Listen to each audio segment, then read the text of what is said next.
you're live, Chief. I think we're live. Can you guys hear me now? I was just reading some of the comments when we were muted out. There's some good ones. There's some good ones. Oh. Who circle checked the stream equipment? The pump on the computer has failed. Oh man, you guys are pretty witty. Some of the laptop blew a wheel seal. I gotta laugh. Well, hopefully you guys can hear me now. Yep, we're good. We're good. Barely hear something loud and clear, bud, says Jay Holzer. Thank you. 5x5, Lee Harvey. Thank you, sir. Well, back to where we were while I was just muted. I was saying that it's been my pleasure to have driven all three of these brands of trucks in my career. And we might as well start with Western Star. And I drove a brand new Western Star in 1980, and it was a beautiful truck. A very narrow cab, like I could reach across literally and roll down the passenger window without having to lean over too far. The upholstery was, oh God, it must have been 3 inches thick with roll and tuck button stuff. Oh God, it was beautiful inside. And warm. I was running that truck in Alberta and British Columbia, and it was a really toasty, warm cab, which was really important out there. So all things considered, I thought that was a great truck. A little bit of history on the Western Star. They were founded by the White Motor Company in 1967 in Cleveland, but they built their first plant in 67 in Kelowna, BC. We'll swap mics and see if that helps out here. So the first factory was in Kelowna, BC. Now it's interesting to note that Autocar, who some of you will remember, as well as White, Autocar were sister trucks to the Western Star. They were all owned by the same outfit, and the cabs in the early days were interchangeable. Like you could get, your Autocar cab would fit on your Western Stars and your White. When you looked at those old Whites, they did look an awful lot like Western Stars, for instance. Now, White Motor Company ended up going under, and Western Star survived and kept going until they sold in 2000 to Daimler Chrysler, which is also the parent company of Freightliner, I believe. So they're owned by the same parent company in Germany. In 2002, Western Star production moved down to Portland, Oregon, and they had another plant established in Cleveland, North Carolina. From the 1980s to the 1990s, these things were rare, but Western Star built cab overs, and they were a good-looking cab over. It's interesting to note too that Western Stars were all steel construction, so they were a heavy truck. Like they were a well-built, tough truck. They were built out in Kelowna, basically for the logging community and the logging industry. So they were heavy, tough trucks, and that made them a little bit heavy for some other types of trucking. Like, for instance, when I went to lease on with Canyon Distributors in 1984 with my own truck, they said they would take Kenworths, Peets, and Freightliners, but Western Stars were too heavy. They wouldn't hire you if you had a Western Star because that was just too heavy. And I thought that was interesting. I'll always remember that. Kelly, thank you very much for the $10 donation. Appreciate that. Unfortunately, no amount of audio cards that I have in this computer are going to be able to fix the problems we have around here. So I do appreciate the generosity nonetheless. Thank you very much for that, Kelly. Hey, thanks, Kelly. Joe Cummings says Autocar just came out with a new dump truck. I didn't know that. I'd love to see pictures of that thing. I like the Autocars. I drove one of those as well briefly, but she was a rough old girl. I remember that about her, and it had a butterfly hood too. I remember that. Jay Holzer says, "Don't use those cheap Road Pro mics.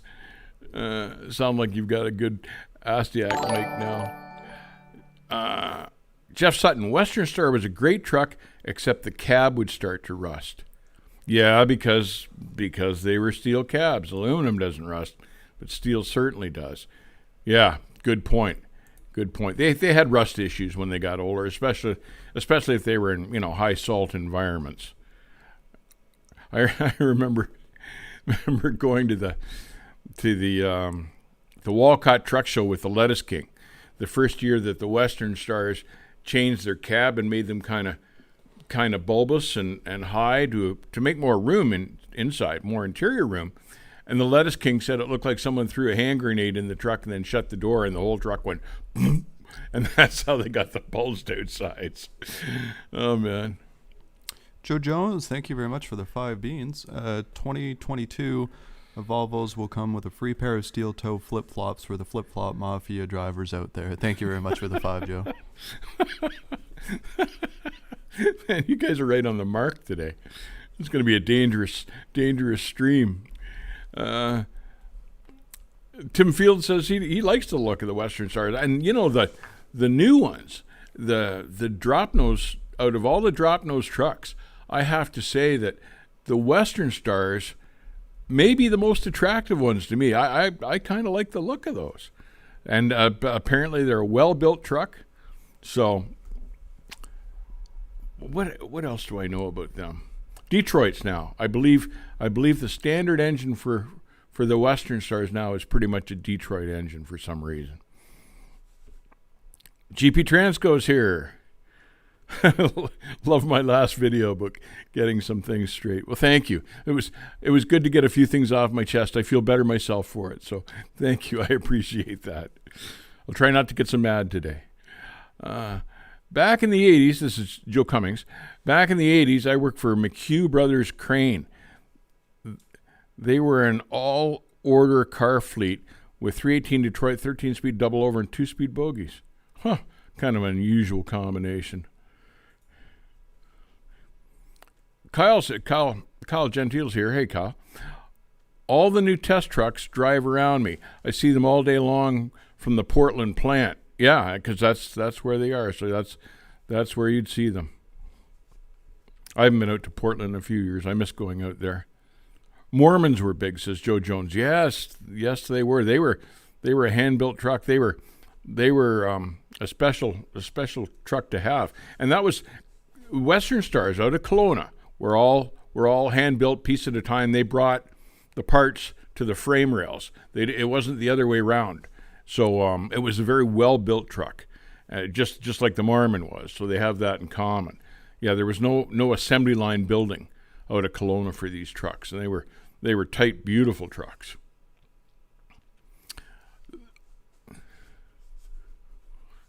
Samuel Goddard, who bought Diamond T in the end?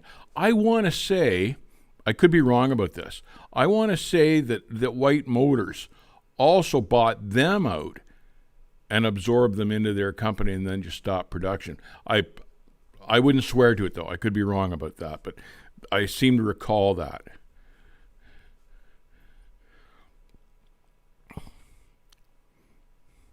Yeah, Roger says the DD Series Detroits are Mercedes-Benz engines, also owned by Daimler. So there's exactly why they're coming in the Western Stars. They're owned by the same company. Hey, Fred's here. Fred, how are you? My first truck was a Western Star 270 horsepower Cummins with what a powerhouse, 270 Cummins. Fred, I want to say that one that I had in 1980, I want to say that was a 350 Cummins. And I was pulling B trains through the Rockies with that truck. And we were allowed to gross $110,000. And for the time, the 350 Cummins was doing a pretty good job for me. I never did try one of the 270s. I bet you that could be a tough pull in the mountains with one of those. I tried the mountains in a 300 Mack, which is also a truck that I drove. I drove an R model Mack until I graduated into the Western Star. That was both for the same carrier. And I drove an R model Mack with a 5 and a 3, also pulling tankers up in the mountains. And it had a 300 Maxidine engine. And that was a tough pull through the hills.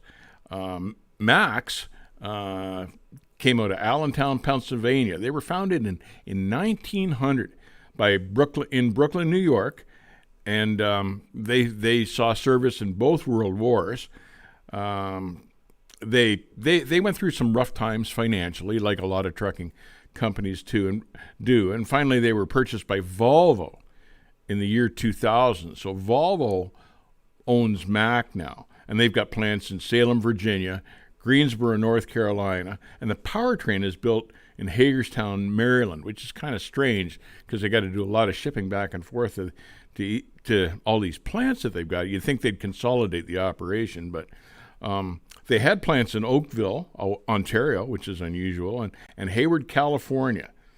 2006 was a record-setting sales year for Mack, and that was the best they've ever done in 2006 for some reason, which is unusual because they sold a ton of trucks to the U.S. military back in both world wars, but financially, their best year was 2006. Now, you guys probably have all heard of the B model Mack, and it ran from 1953 to 1966, and 1965 they brought out the R model, which was what I was driving in 1979, and it was a good old tough truck. One thing you could say about that Mack, and it had the 300, but that thing, you could park that overnight and shut it down in minus 40, minus 50 degree weather, and we're talking Fahrenheit back then, and that thing would start up in the morning, and everybody else in the field the trucks wouldn't go, but that old girl always fired up. She rode rough, but again, she was built for that kind of work. What else do I know? Mack actually was the first company to patent air cab suspension. Who would have thought that? And that they did that in 1969. And today, about the only model they produce for the highway is the Mack Anthem. If Josh was here, he'd. Are you here, Josh? There he is. Josh, did you catch that? The highway model today that they build, and you know this already, I'm sure, is the Anthem, and it's a good looking truck actually. Josh, I'm glad you could join us.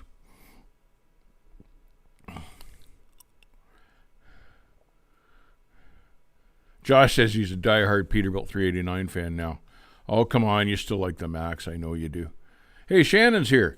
1959 B model Mack. Shannon, you drove one of those? Man, I wish there were a couple old guys I know that hung on to old B model Macks. In fact, there's one in town here where I live, and God, they were quite the truck in their day. Boy, those were a cool truck. Everybody wanted one of those.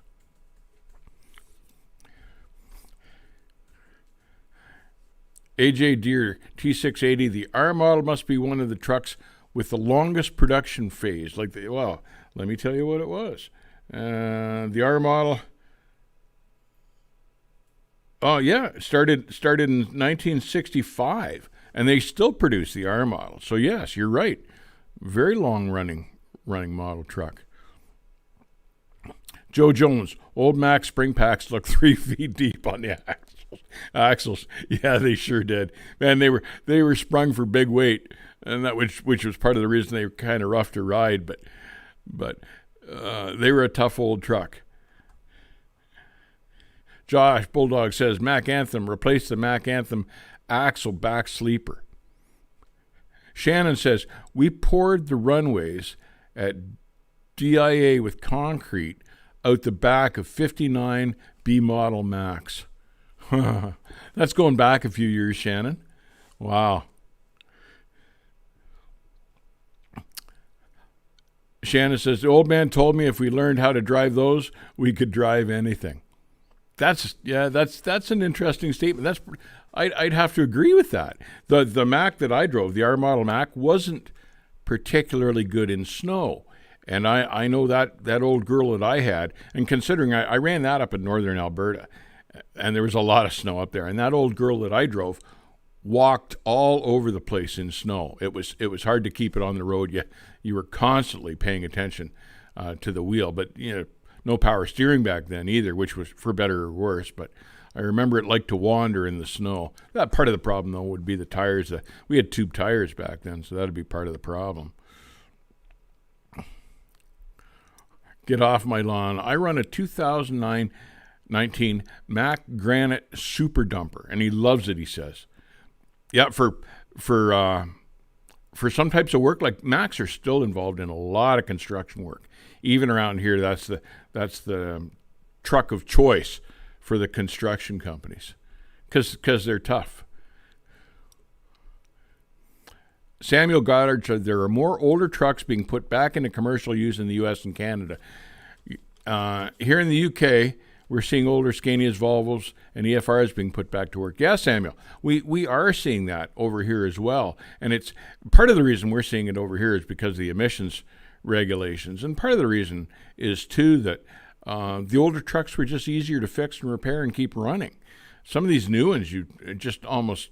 you need to understand computers, and you've got to have something to plug into, and all. It's tough to keep some of them on the road, where the old ones were a lot better that way.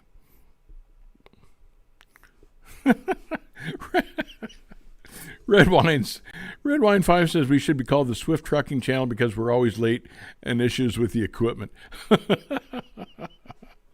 I should be offended by that, but I think it's funny. Josh, does anyone know if Mack still offers a manual? Yes, Josh, they do. Yes, you can still get manual transmissions in the Macks. Brendan Smith, any comments on the International 9370s? Now, they ran a whole series of numbers for the different models they have, and I'm not familiar with the numbers. Like I think of the Internationals as Transtars and that type of thing, but I'm not. You have to refresh me. What else did they call those 9370s? But yeah, the first truck I ever drove was an old Transtar, a cab over Transtar. It had a 13 speed and a 318 Detroit, and the Detroit sat next to me in the doghouse. And that old girl was loud and cold, but you saw an awful lot of those trucks. They were like the standard issue truck for the majority of the industry for years because they were reliable and they were cheap to buy. They were really good trucks, and all sorts of carriers had those Transtars, and they were lightweight. International was founded in 1902. In Milwaukee, but they were headquartered in Chicago. Now, here's something ironic. You guys probably know this already, but they sold out just last year to Volkswagen. And International, while they built a really good, solid truck for years and years and years, they always walked a fine line financially. But they were a well-built truck. And part of what happened to them, and I didn't know this, was in 1979, their production was doing so well that they decided to give their CEO a $1.8 million bonus. And when the management gave the CEO this $1.8 million bonus, the union, they were, built by union workers, the union went wild and went on strike for months and months and months, costing International the equivalent of $2 billion. So just as International was pulling itself, back on its feet, they had this strike, and it just knocked them right to the ground again. They changed their name in 1986 from International to Navistar. I still call them Internationals because that's what they were when I started. But they changed the name in 86 to Navistar after selling their agricultural division because they made tractors and all sorts of different stuff too. In 71, they started building the conventionals, and they had a big hood Transtar conventional. I remember sitting in one of those and driving one a couple times. It was just like looking out over a big boardroom table. The hood was just long and square. And they built that truck that could even house the biggest engines they had available in the day. You could put a KTA 600 Cummins in one of those. You couldn't get them in too many trucks, but you could fit them in one of those big monsters. They're still made in Chatham, Ontario. which is interesting. And, that's not that far from here, and I didn't even know that, which shows you, how much advertising they do anymore. But they just started to pull themselves back on their feet, and then they came out with this Max Force engine. And it was like a 12.4-liter engine, and the EPA fined them over this engine because it didn't meet the emissions requirements, and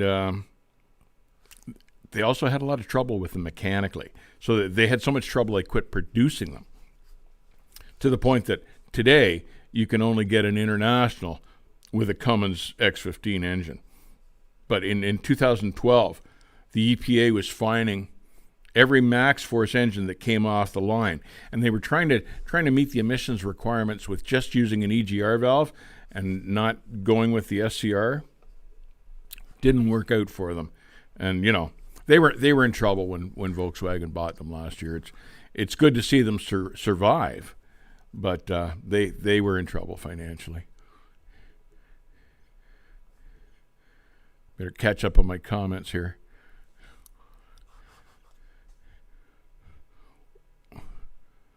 What did you do to earn that bonus, the CEO? Well, no, what he did was they were struggling financially, and that CEO brought them back to profitability.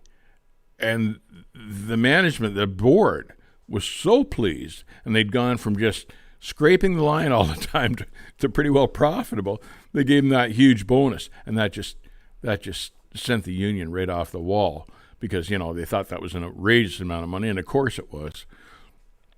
Shannon says he drove a 77 Mack for a couple of years. Good trucks.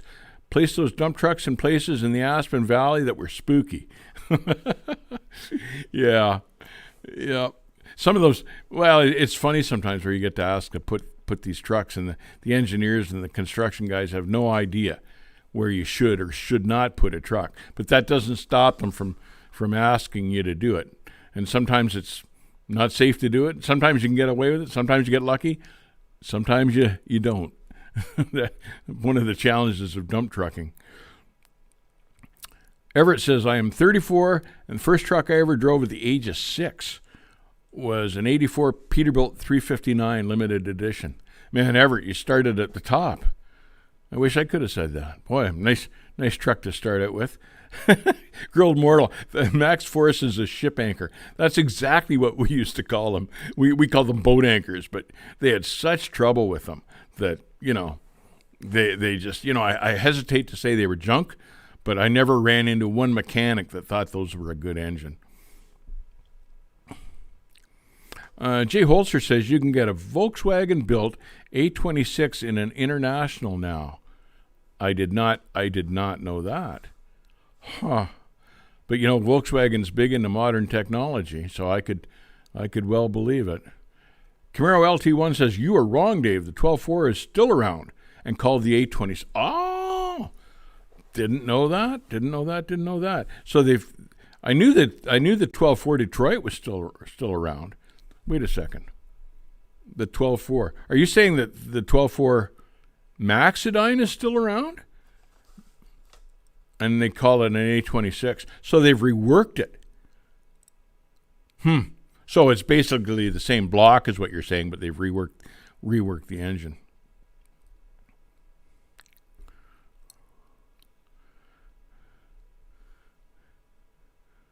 Any thoughts about the Mack E9 V8 engine? Dennis Markland. Apparently it's a powerful, fairly trouble-free engine. They all struggle with emissions issues these days, and if you could get rid of the emissions equipment and assess the engine for itself rather than being hooked in with this emissions equipment, it would be a more fair way to do it. But my understanding is those are a strong, powerful, reliable engine, Dennis. That's what I've been hearing. Sean's Classic Trucks. I'm 34, and first truck I drove was a 9670 cab over at the age of 13. Yeah, here's AJ Deere saying it too. International still makes their own engine, only they call it the A26 now. So I'm glad to hear they reworked it. Hopefully it's a better engine than the Maxidine was. So they've reworked it, kept the block, and gotten the bugs out of it maybe.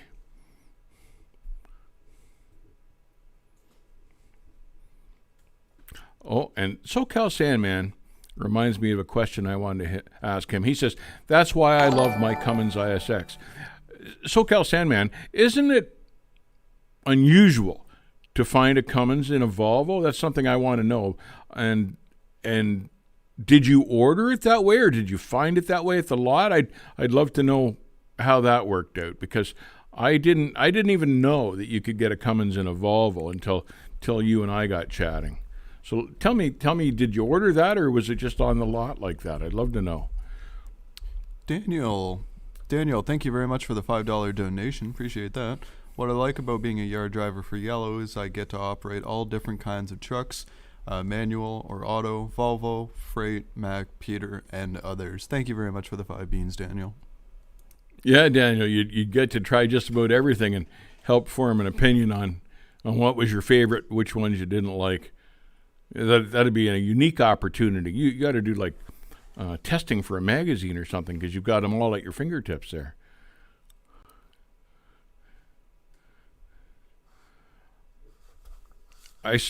Joe Cummings, I started in a white model W22 white Super Mustang gasoline engine, 5-speed and a 2-speed rear. That's going back a few years ago. And there's something else you don't see anymore, are those 2-speed rears. We had a 359 with a 2-speed rear end in it, and it was kind of a rare bird. The Lettuce King actually drove that for us. We didn't have it very long, but that was an unusual combination. And I like the 2-speed rear, but they weren't common. They weren't very common. Kyle says, I got pretty much a Macks Force 7 in my 2008. Had issues, but it's extremely powerful. Interesting. Kyle also says he's seen lots of Cummins and Volvos, even the N14s. Really? Well, I did not know that. I'm not out of all the trucks we're going to discuss in the next 2 stream periods, I know the least about the Volvos, and honestly, I've never driven one. I've driven everything else, but I've never driven a Volvo. I ought to have SoCal Sandman up here to host the stream next week, because we're going to talk about Volvos as one of the trucks next week. You better get up here, SoCal Sandman. I need help. AJ says, I checked the Volvo website and you can get the next 15 from the factory, he says. Well, good to know. What are the other choices? Volvo has their own engine, and I don't know if you can get a Detroit in one of those or not. Any of the Volvos I'd ever seen all had their own engines in them, and apparently they're a good motor.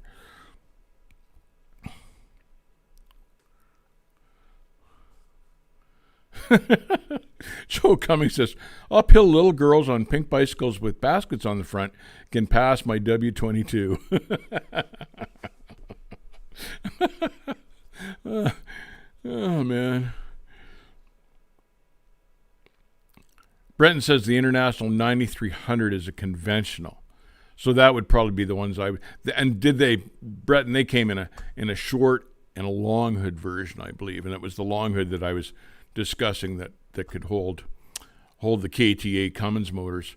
Is that correct then? Is the big Transtar with the big hood the 9300?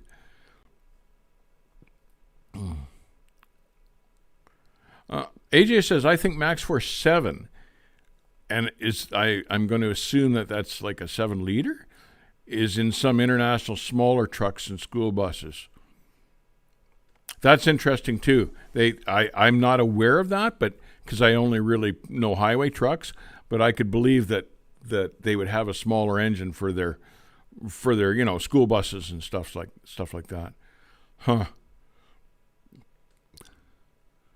AJ says Volvo only offers Volvo engines and that one Cummins engine that you can get, and that's the X15, I guess.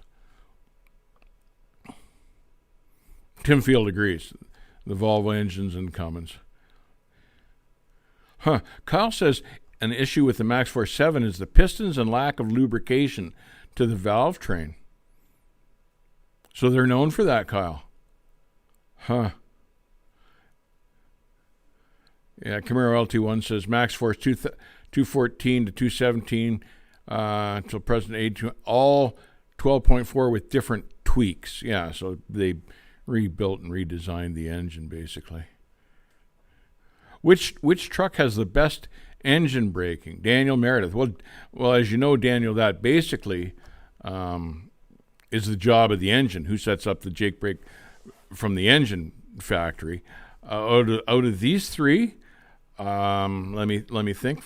In the Mack that I drove, and I don't know if they changed this now. I'm sure they have, but they had what was called a Dynatard, which was their version of the Jake brake. Because back then the Jake brake was patented by Cummins, and it wasn't particularly strong. The Western Star that I had was powered by a Cummins, and it had a Jake, and it was very strong. I was slowing down with 110,000 gross in the mountains with that Jake. It was very, very good. And the TransStar International TransStar that I drove didn't even have a Jake. So I can't comment on how, and that was a 318 Detroit. So I couldn't tell you how good the Jake brake was on the Detroits because my old girl didn't have one.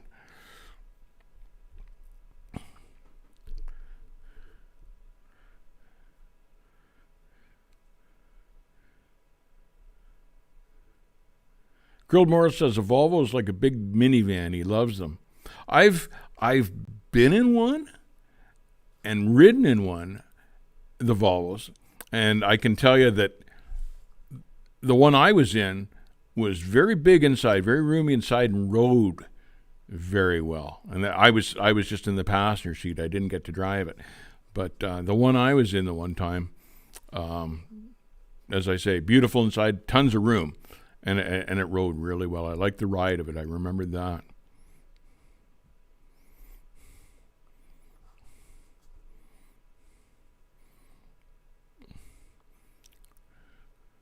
Bretton Smith says that was after the TransStar Conventional. They came out in 84 and 85, and they had 4 stacked square headlights. Oh, I know. I know the model you're referring to now, Bretton. Huh. Okay. Thank you. Kelly Patterson. When I was test driving some Freightliners, I had a Mercedes 15-liter, lots of power but very quiet. Same goes for its engine brake. Surprised you don't see more of them. And Kelly Patterson, I actually tried one of those engines briefly in a company truck just recently in the last 4 or 5 years, I guess. And it was a nice engine. It was a good engine, decent Jake on it. Up here where I live in the north, the only problem with it was that nobody knew how to work on that motor. But it was like we always had to send it down to the city for engine work. But it was a good, nice engine.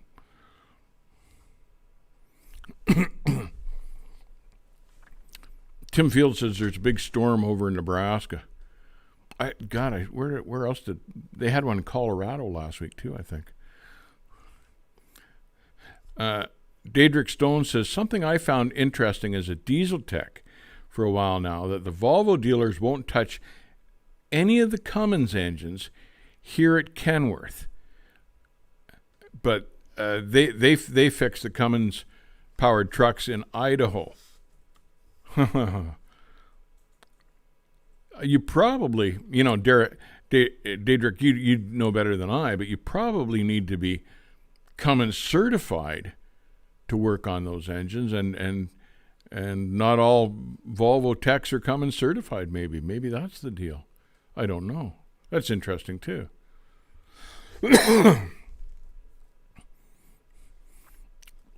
Kyle says it's just a DD15 with a different nameplate. Which one's that, Kyle? That's the same as the DD15. Diego Castro says hello, sir. Glad you could join us. SoCal Sandman says, by this September, I will have had my Volvo for 17 years. That's pretty damn good. I must have missed your answer earlier about that Cummins engine in your truck. Did you order it that way, or did it come that way? Did I miss the answer to what he said there earlier? I'll scroll back and see if I see it here, but I don't see it. Jimmy Savage says, I hear the turning radius on the Volvo is nice compared to, say, a T680, which turns like a sailboat. Now, I thought, but I'm a long hood truck guy. I thought the 680 turned really well, but Jimmy says they look like poo compared to the Volvo. Huh. And man, turning radius is a big deal these days because, the docks aren't getting any bigger. The streets aren't getting wider. The trailers have gotten to a ridiculous length, 53 foot, 60 feet in some places now. So turning radius is a huge issue anymore. So the better it turns, the better it is. That Cascadia I drove, and we'll talk about Freightliners next week too, but that Cascadia I drove for GP Transco turned in half the distance that my Peterbilt did. The turning circumference was about pretty much half, which was pretty impressive.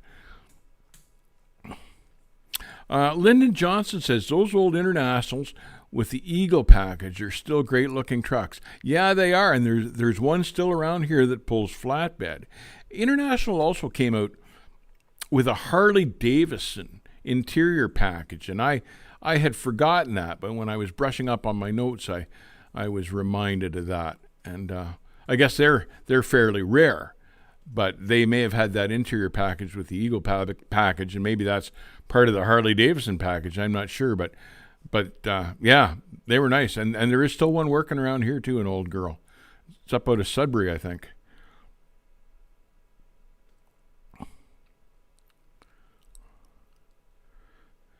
Chase the Master says, hey.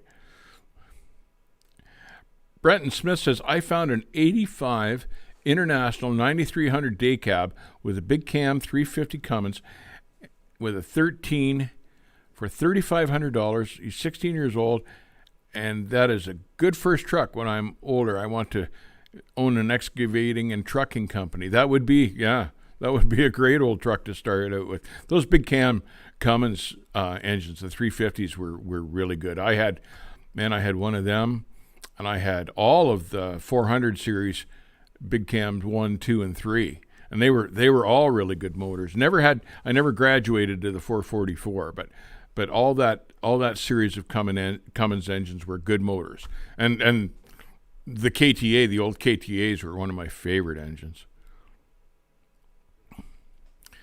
Tim Field, 60 feet where?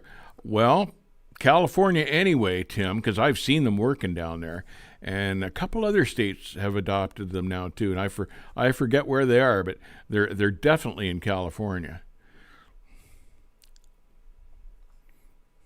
Daniel Meredith says, when I went to the Swift Academy, they had Volvo 10-speeds that had Cummins engines, and that was what you had to do for the pre-trip. But they did say that in 2019, beginning in 2020, there would be no more manual transmissions in the Volvos.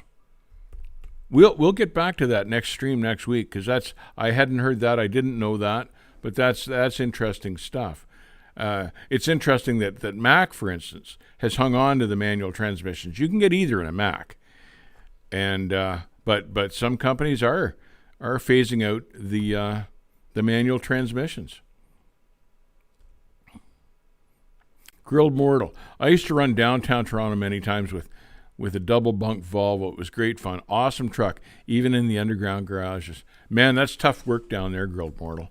Yeah, you've got more nerve than I do. I hated going into downtown anywhere. I had my Pete in downtown Chicago and downtown New York City and a few places like that. I was never in downtown Toronto that I can recall, but I hate working big semi trucks in right downtown core areas just because of the lack of room in the traffic.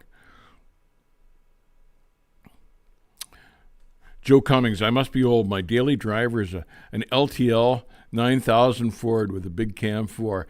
So Joe, that's not the cab over, eh? That's the conventional? Because I've driven one of those. I drove one of those for motorways briefly. The conventional, that is. There's another truck I've never driven, was the I think it was a CL 9000 was their cab over. And that truck, I never drove one of those, but I tried to get into one once, and it almost feels like the whole cab was leaning over on you because it sat on airbags. A friend of mine bought one, and he kept it for a long time. Really liked it, but it almost felt like it was tipping over when you climbed in. Camaro LT1 says the issue with the Macks Force was EGR cooler leaking and coating the DPF, or in rare cases, sucking coolant through the engine and blowing the engine. Is that what the problem was? Huh. Yeah, those, and that Macks Force was also in the early days of the EGR valves, and I am sure, that they had some trials and tribulations with those early EGR setups.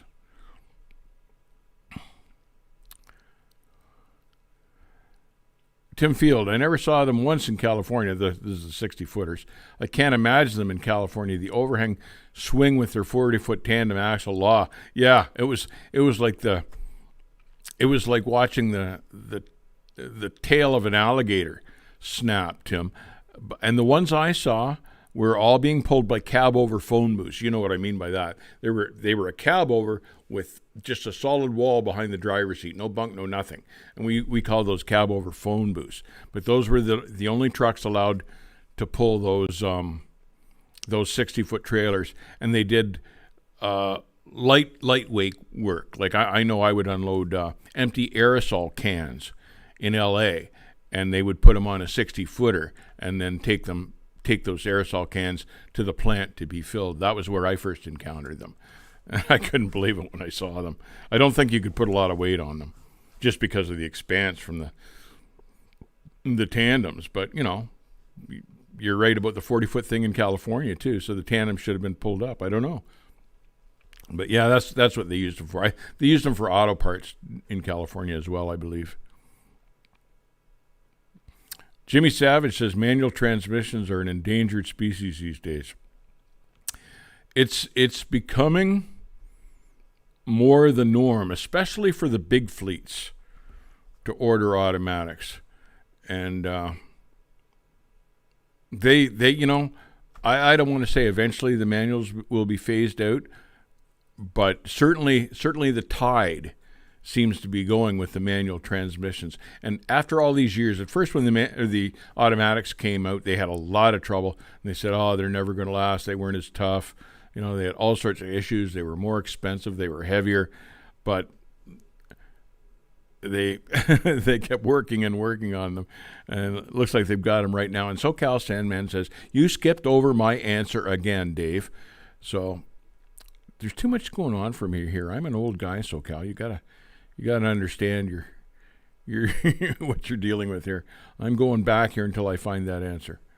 Might take me. Hey, Igor Melman's here. Hey, Igor. See, I missed a whole bunch of stuff. SoCal Sandman says a Cummins shop is a Cummins shop. Yeah, and I knew you had your Volvo for 17 years.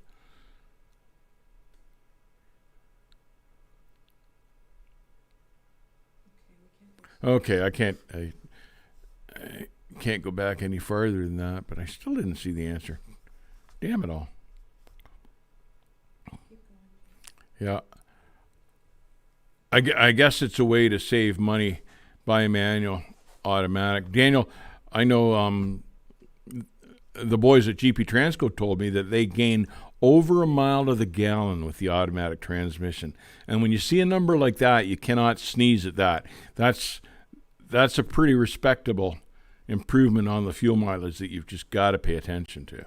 So you can sure understand their point of view on that.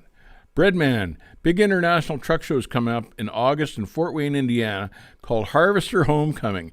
And it's located where they actually built the trucks, and you can drive on the factory test track. Well, that's pretty cool. That's pretty cool. In Fort Wayne, Indiana. Huh. Well, that would be a neat event. Joe Jones, the 3406 is still the beast. Yes.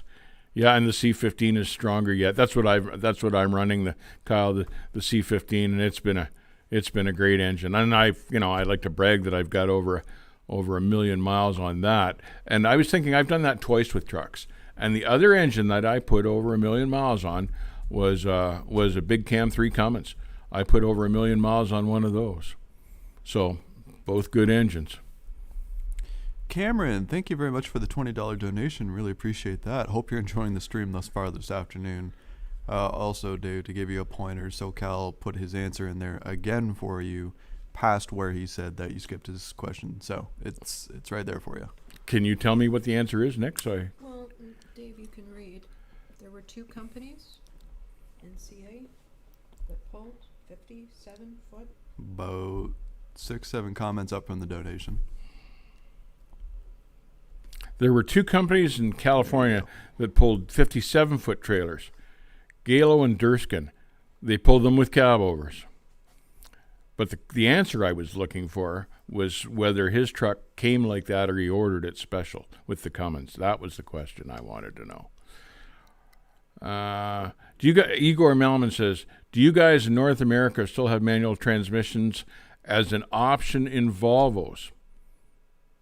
Igor, I don't know, but we were just talking about that, and someone was suggesting that is soon to no longer be the case if it isn't already, that they will be available simply only with automatics.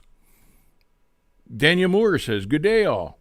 Grilled Mortal says, 3406 has expensive fuel lines and manifold studs, but yeah, you gotta love them. Yes, they're Grilled Mortal, and I think you'll agree with me here that, well, Cat is a very good engine. The parts are never cheap. And that's part of how Cat makes its money.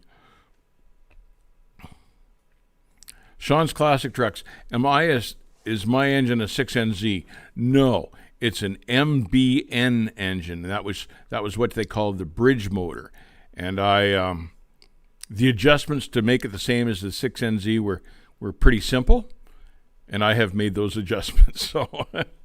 So it's not, the serial number isn't the 6NZ, but it's a 6NZ basically. Kyle says, I missed my MXS Assert 17 liter.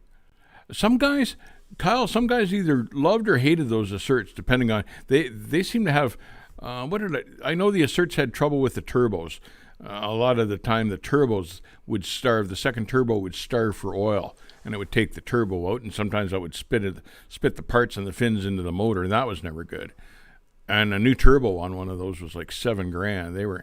They weren't cheap too, but like Kathy and I owned one briefly here for a while, and it was a really good motor, and it got good fuel mileage too, surprisingly. We were surprised at how good the fuel mileage was. Outlaw Trucker Grey Ghost. In my opinion, today's time, a DD15 engine can't be beat. Absolutely. They are a good engine. Josh is going with the X15 and the Peterbilt 389, hands down. One guy I drove with, this is Brent Reed, one guy I drove with bought an automatic and was pulling Super Bs. I always bug Buffalo Head if he got addressed with his truck, and the answer is always the same. I imagine it is. DJ Bolin Trucking says he misses his old 4 1/4, and those were a good motor. Well, we gotta wrap it up here. Let me just catch a couple more.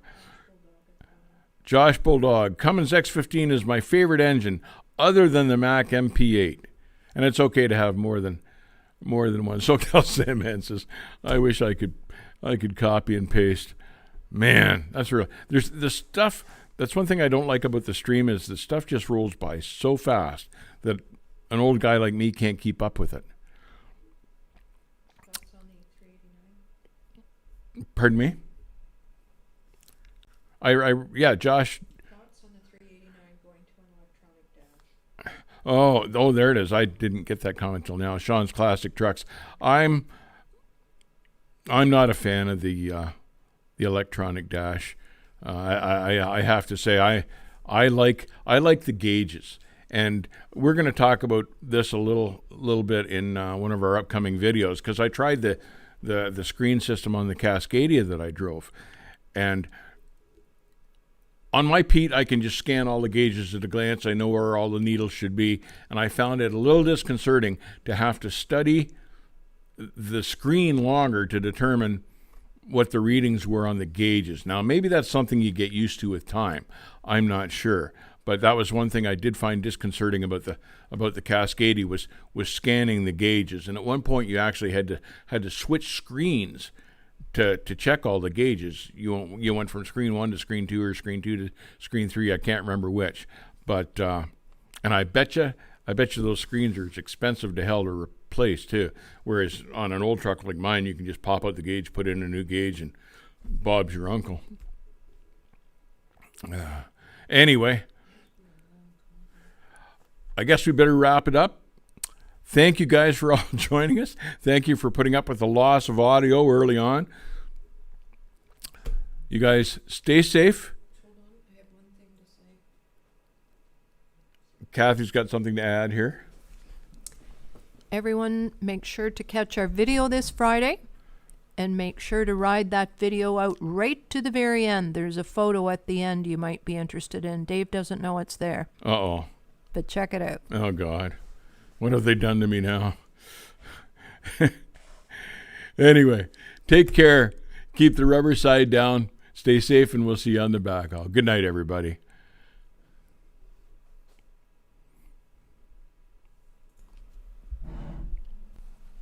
Fortunately, he doesn't control the stream. I do.